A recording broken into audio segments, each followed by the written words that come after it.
Let's talk about lesson 3.1.2, which is called HONC if you like molecules. What we're learning about here is how to look at a structural formula and start gathering some different evidence about how many bonds each of the elements make.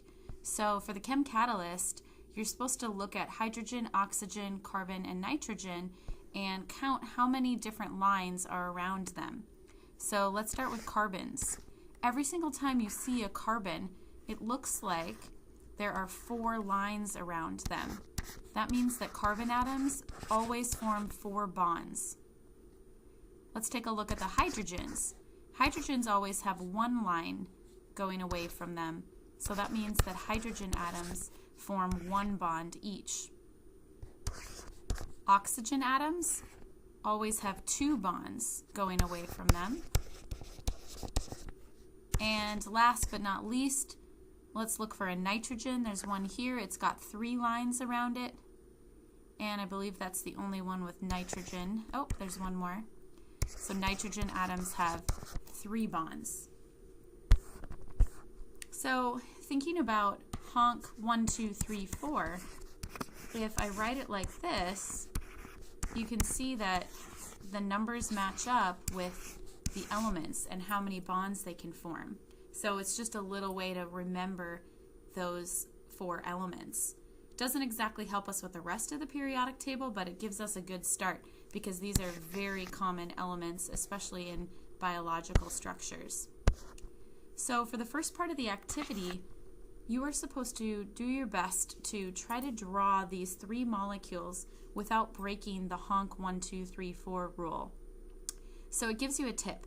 Always start with the carbon atoms. So for C3H8, you would start by writing the 3 carbons bonded together.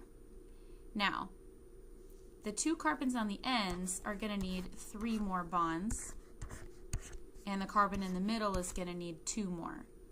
Lucky for us, we've got 8 hydrogens, which all form 1 bond, so we can fill in the hydrogens last. In fact, that's a great tip when you're drawing these, is always save the hydrogens for last. How about C3H8O? Pause the video here and try your best to draw that one out. Hopefully you started with 3 carbons, and I'm going to put my oxygen on the end here. This carbon needs 3 more bonds, that one needs 2 more, 2 more, and oxygen, since it only gets 2 bonds, just needs 1 more. Let's see how this works out with the hydrogens. 4, 5, 6, 7, 8. Now you might have been saying, hey, I drew mine differently. Maybe you did CCOC or COCC. That's fine too, because you'll still need the 8 hydrogens, and there's a term for when you've got 2 molecules with the exact same formula and yet a different structure. They're called isomers. There are also isomers of this last one that it asks you to draw, so pause the video before you look at how I'm going to draw C3H9N. I'm going to put my nitrogen at the end. Nitrogens get 3 bonds, so I'm going to fill in some hydrogens there. Carbons need 4 bonds. There's 1 isomer. You could also, like the last problem, put a nitrogen in between a couple of the carbons and draw it that way as well. So now we're going to address this whole same exact formula but a different structure. So ethyl acetate is C4H8O2, and so is butyric acid. You count them up, it's still 4 carbons, 8 hydrogens, and 2 oxygens. So obviously a similarity is that they have the same chemical formula. An obvious difference is they've got different names. Ethyl acetate, butyric acid. Also the order of the bonds. This one, if we just look at the base and ignore the hydrogens, goes CCOCC, and the one to the right of it goes CCCCO. So that's a different arrangement. Also, if you think about this in terms of the size of atoms, oxygen atoms are bigger than the hydrogens, and so you would have different areas of the molecule that are bigger depending on where those atoms are. So it's hard to tell in 2 dimensions, but they're going to have different shapes too, which really leads to some different properties. Ethyl acetate smells like a fruity, sweet thing. It smells pretty good. And if you weren't in class, we used vials with samples of these. And butyric acid is actually a chemical weapon used in the show Whale Wars. And it smells like vomit. And so one of the ships on an episode, they throw butyric acid all over it to get the people to stop from killing whales. And the people have to turn back and go home because it smells so bad.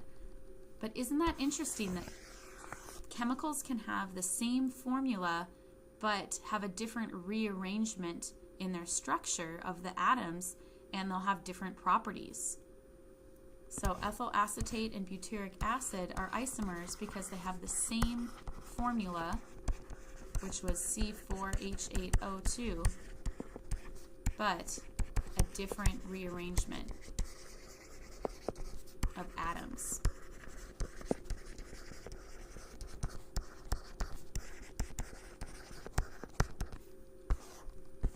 And next we're going to use the software Odyssey to try and build some different isomers of C6H14. And one thing I forgot to mention earlier is when students draw things, they'll try and draw like rings of atoms.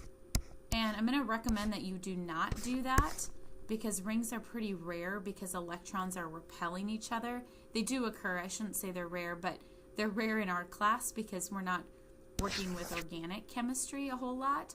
So just make sure when you're trying to draw these, keep them in a single, a long chain. So what you're supposed to do here is use the program Odyssey to practice building and naming some molecules.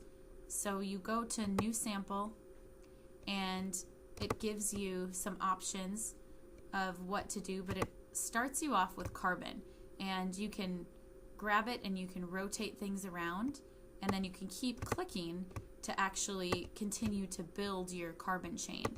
So for the first one, I'm just going to build all 6 carbon atoms in a line, and I'm going to click on all of the empty spots in order to add my hydrogens.